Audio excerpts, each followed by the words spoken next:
Assalamualaikum warahmatullahi wabarakatuh. Hadirin yang berbahagia, kita masuk ke hari keempat di bulan Ramadan, di mana kita akan bahas sahabat yang keempat, yang dikenal sebagai sahabat yang faqih, sahabat yang faham halal dan haram. Dialah adalah Mu'adz bin Jabal. Alkisah, satu waktu Rasulullah SAW menangkap kecerdasan Mu'adz bin Jabal ini ketika beliau sedang duduk dan Rasul bertanya, "Wahai Mu'adz, seandainya engkau menetapkan hukum." Ini anak kecil loh. Anak kecil ketika dia ditanya oleh Rasulullah SAW, konteksnya kayak gini. Ketika engkau menentukan hukum, seandainya hukum itu tidak ada dalam Al-Quran dan As-Sunnah, maka engkau akan menentukan lewat apa? Maka Mu'adz kecil ini menjawab, lewat fikiranku. Disitulah kecerdasan sang Mu'adz ketika masih kecil, yang anak-anak hari ini ketika ditanya hukum, ketika ditanya konteks seperti itu pasti bingung menjawabnya. Sedangkan Mu'adz di usia beliau mampu menjawab bahwa saya akan menentukan dengan fikiran saya. Hadirin rahimakumullah, betapa tidak istimewa dan spesialnya anak ini, karena ketika beliau wafat itu di umur 33 tahun.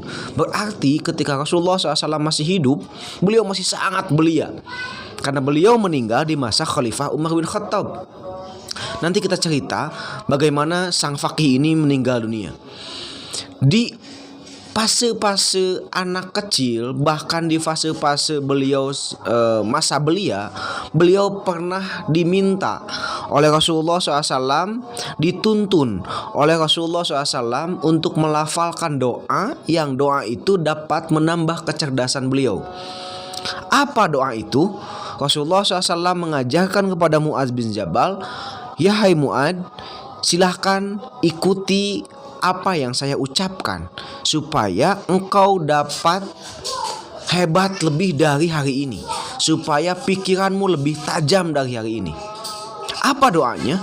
Rasulullah SAW membimbing Mu'adz, "Allahumma, ya Allah, a'inni ala dzikrika wa syukrika wa husni ibadatik."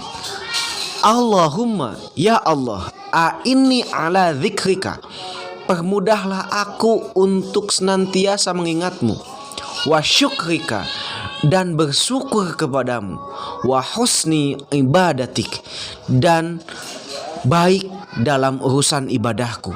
Hadirin rahimakumullah, di sini kita belajar tentang pendidikan, bahwa pendidikan itu bukan sekedar menghafal ilmu-ilmu, bahwa pendidikan itu bukan sekedar menghafal pengetahuan-pengetahuan, tapi lebih dari itu, cara memperoleh ilmu itu yakni adab terhadap sang pemilik ilmu.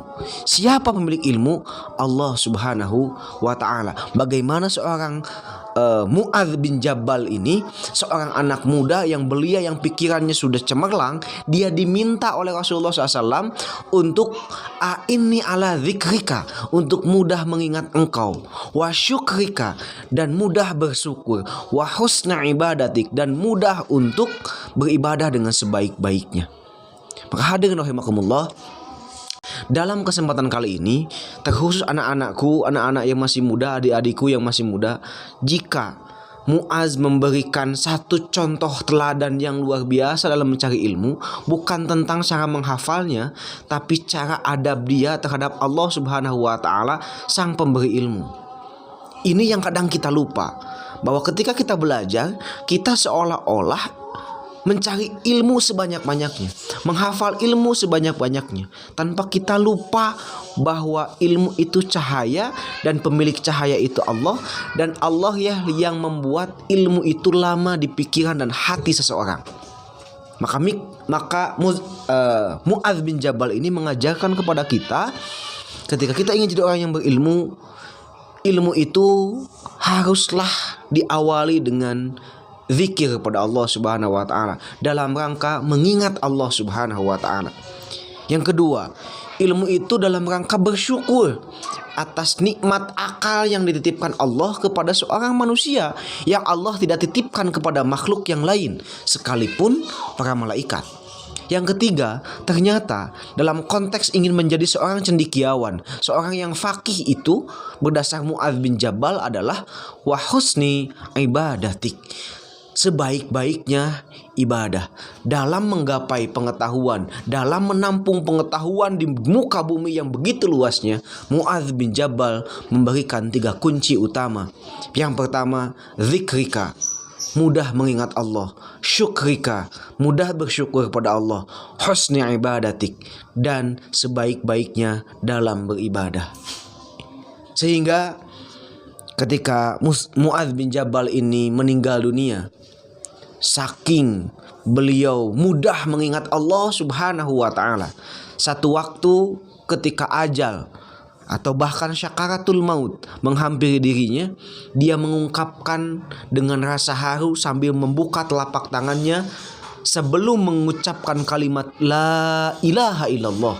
Mu'adz bin Jabal sempat berkata, ahlan wa sahlan ya syakaratul maut. Saking tenang jiwanya, saking damai jiwanya, ketika sakaratul maut datang, dia menyebutkan ahlan wa sahlan, selamat datang, karena dia menganggap bahwa mengingat Allah, Allah adalah kekasihnya, Allah adalah pujaan hatinya, sehingga kemudian ketika syakaratul maut dia menganggap bahwa inilah waktu yang tepat untuk bertemu dengan kekasihku. Begitulah Mu'adz bin Jabal, nasihat kita yang keempat di Ramadan kita kali ini. Terima kasih. Assalamualaikum warahmatullahi wabarakatuh.